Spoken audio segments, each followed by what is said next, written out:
you have one of the most unique and interesting characters in all of wrestling, and I can see this is not a character. This is you. You are Dalton Castle. But what went into putting this character, this person, Dalton Castle, onto television with all of the peacock things and the almost like wings, and what went into this? And are there who or what are some of your inspirations?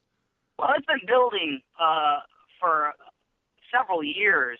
I mean, you start wrestling, you learn the moves, then you learn how to carry yourself through a match, and frustration kind of builds when you don't get the attention that you think you deserve. You try something new, and I didn't see myself getting the focus that I thought I needed or wanted or even like craved. I needed that attention. So I kept thinking, how can I get more eyes on me? How can I stand out? What are people not doing that I can do?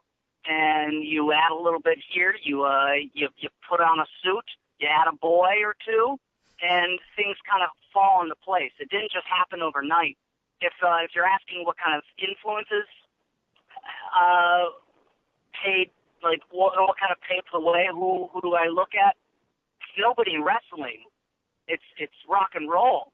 I look at glam rock. I look at people who perform on stage, regardless of how good their music is. How do they present themselves? Ashley Remington, you're familiar with this person, yes? Handsome fella. Yes. Well, let's say... Smooth fella. Let's say you've done some work with Chikara, which is a wrestling company that fans know is very over the top in many ways, very character-based. How would you think that working with that type of company helps you in terms of character development in Ring of Honor? I don't know if it helps so much with what I do for Ring of Honor.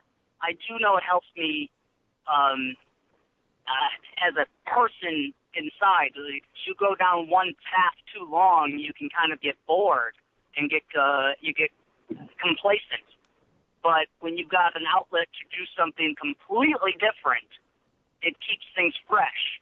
And it shows, I don't know if I'm intentionally doing it, but it kind of shows the rest of the world there's more to me than the one element you're seeing. I'm versatile. That's true. Brandon Galvin. How did you come up with the name Dalton Castle? My mom looked at me and she said, if you ever grow up and get mildly famous, do me a favor, never use the name Dalton Castle because it's horrible. So I was very rebellious.